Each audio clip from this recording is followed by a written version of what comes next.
what do we need to understand? Like, I'm curious, what are the must-know components um, that we as just like common people who don't have a background in, pet health and nutrition really need to understand in order to support our pets' health naturally?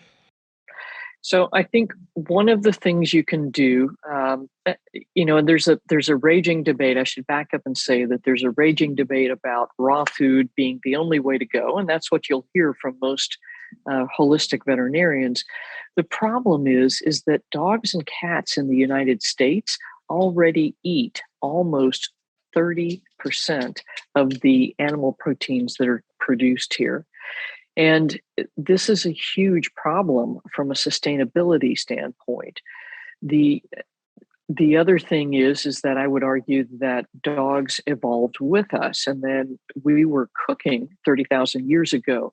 So they came along eating what we were eating, or our garbage rather, and then our leftovers, and then finally what we were feeding them.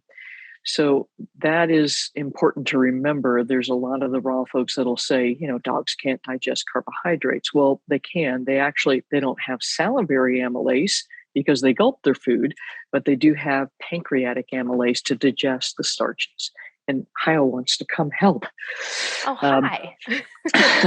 she's like, oh, so that's one of the things that sort of differentiates the way I try to teach people about cooking. And I really believe that home cooking is the best option for our dogs and cats. It's sustainable.